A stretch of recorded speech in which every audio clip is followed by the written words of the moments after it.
दीवानों की हस्ती का अर्थ होता है दीवाने, यानी अपने ही हालचाल में मस्त रहने वाले लोग।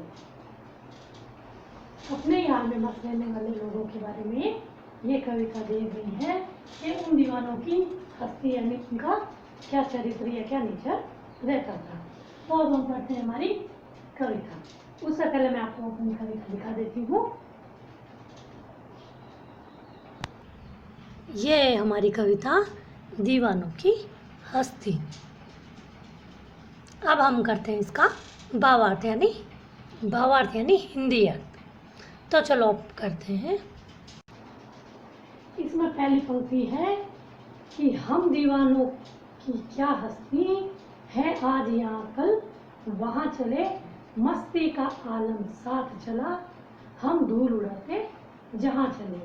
इसका हिंदी अर्थ, इसका भावार्थ होता है कि हम जो दीवाने यानी मस्त मौला हैं, हमारी क्या हस्ती, मतलब हमारा क्या वजूद, हम आज और कल वहाँ चले, हमारा कोई भी ठिकाना नहीं है। हम तो हमेशा अपने ही में मस्त रहते हैं और खुशियाँ बांटते रहते हैं। हम आज यहाँ हैं और कल वहाँ चले, मस्ती का आलम साथ चला। क्योंकि ये दीवाने हैं, दीवानों का अर्थ होता है मस्त रहने वाले। तो ये जो मस्त रहने वाले लोग हैं, जहाँ भी जाते हैं तो मस्ती का आलम हमेशा अपने साथ रखते हैं। इसलिए कहा है मस्ती का आलम साथ लिए, हम धूल उड़ाते जहाँ चले।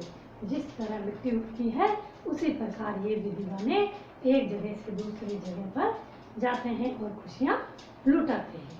फिर दूसरा पैराग्राफ है हमारा, आए बनकर उल्लास भी। उल्लास का अर्थ होता है खुशी, कि हम इस दुनिया में या जहाँ पर भी जाते हैं उल्लास यानी खुशी बनकर आते हैं। आए बनकर उल्लास, अभी आंसू बनकर बह चले। अभी हम जहाँ भी जाते हैं खुशी के माहौल में जाते हैं, चारों तरफ खुशियाँ बिखेरते हैं। और जब भी जाते हैं तो जो लोग रहते हैं उनके साथ वक्त बिताए हुए वो रोने लगते हैं यानी दुखी हो जाते हैं। इसलिए कहते हैं आंसू बनकर बह चले अभी। फिर सब कहते ही रह गए, अरे तुम कैसे हो, आए कहाँ चले। यानी उनकी मस्ती में लोग इतने मस्त रहते हैं कि समय कब बीतता है उन्हें पता ही नहीं चलता। इसीलिए वो लोग सब कहते हैं कि तुम कब आए और कहाँ चले। समय का पता ही नहीं चलता, वो इतने खुश रहते हैं और समय बीतता चला जाता है। तो वो उन दीवानों को कहता है कि अरे तुम अब कहाँ चले, किस ओर चले ये मत पूछो, चलना है बस इसलिए चले।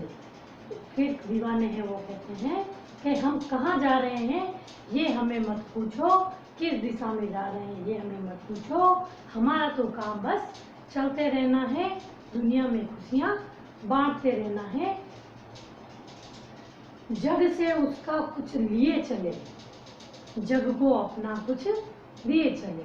जग से कुछ लिए चले यानी जग यानी संसार में जो कुछ भी हमने देखा है, हमने पाया है, सुख या दुख, उसको हम लेते चले।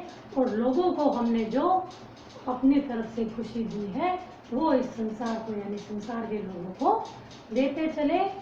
दो बात कही दो बात सुनी, दो बात कही दो बात सुनी, कुछ हंसे और फिर कुछ रोए, छक्कर सुख दुख को घूंटों को हम एक भाव से पिए चले। इसमें कवि कहना चाहता है कि इस संसार में जब हम आए या इस दुनिया में जब हम आए तो हमने लोगों के कई रूप देखे, तो बात कही यानी लोगों की दो बातें हमने भी सुनी और लोगों से दो बातें हमने भी कही है। कुछ हमारी बातें सुनकर हंसे हैं, कईयों की बातें सुनकर हम भी रोए हैं। छक्कर सुख दुख के घूंटों को हम एक भाव से पिए चले, यानी सारी दुनिया को देखकर हमने सुख और दुख के उन्हें पी लिया, एक समान मानकर सुख और दुख पी लिया है। हम एक भाव से पिए चले यानी सुख दुखों को हमने एक ही तरह मान लिया और उनको पीते हुए खुशियाँ बांटते हुए आगे चलते चले। हम भिखमंगों की दुनिया में स्वच्छंद लुटाकर प्यार चले। हम एक निवासी सी ऊर पर निशानी सी ऊर पर ले असफलता का भार चले। इसमें कवि कहना चाहता है कि हम भिखमंगों की दुनिया में, ये जो दुनिया है भिखमंगों या इसमें भिखमंगे भिखारी से आने लेकर उन लोगों के लिए लिया गया है जो व्यक्ति सिर्फ दूसरों से पाना चाहता है और किसी को कुछ देना नहीं चाहता, उनके लिए भिखमंगे कहा गया है। तो कवि कहता है कि हम इस भिखमंगों की दुनिया से स्वच्छंद लुटा कर प्यार चले। जो भिखमंगे लोग हैं यानी जो सिर्फ लोग लेना जानते हैं, देना नहीं जानते, स्वार्थी लोग हैं, उनको हम स्वच्छंद यानी अपनी तरफ से पूरा प्यार लुटाते हुए चले हैं आगे। हमें एक निशानी सी ऊर पर, ऊर का अर्थ होता है दिल या मन पर, ले असफलता का भार चले। वो मस्ताने कहते हैं कि हम इस दुनिया में बहुत से लोगों यानी स्वार्थी लोगों के बीच रहकर एक मन में निशानी लेकर यानी लोगों को ना बदलकर ऐसी असफलता को पाकर दुनिया से चल चले हैं। अब अपना और पराया क्या, आबाद रहे रुकने वाले। हम स्वयं बंधे थे और स्वयं हम अपने बंधन तोड़ चले। इसमें कवि कहना चाहता है कि मैंने संसार में लोगों को इतना जाना है कि अब मुझे अपने और पराये में कोई भी फर्क नजर नहीं आता है। इसीलिए कवि कह रहा है आबाद रहे रुकने वाले, यानी जो स्वार्थी लोग हैं वो भी आबाद रहे, क्योंकि उनके मन में भी किसी के प्रति कोई भेदभाव नहीं है। हम अपने बंधन स्वयं तोड़ चले, यानी इस दुनिया में जो मोह माया का बंधन था वो सब हम तोड़कर अब अपनी दुनिया छोड़कर आगे चले। तो ये थी हमारी कविता दीवानों की हस्ती। अब हम करते हैं इसके अभ्यास प्रश्न।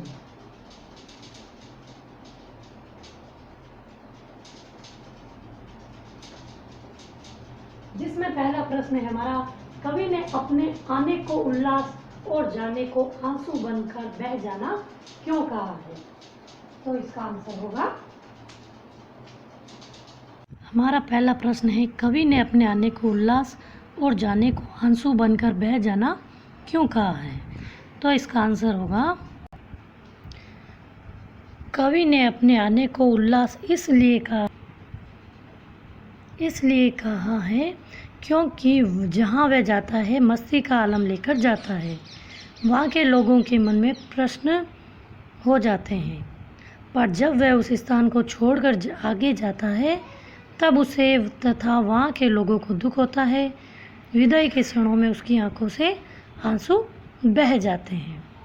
दूसरा प्रश्न है, भिखमंगों की दुनिया में बेरोक प्यार लुटाने वाला कवि ऐसा क्यों कहता है कि वह अपने हृदय पर असफलता का एक निशान भार की तरह लेकर जा रहा है?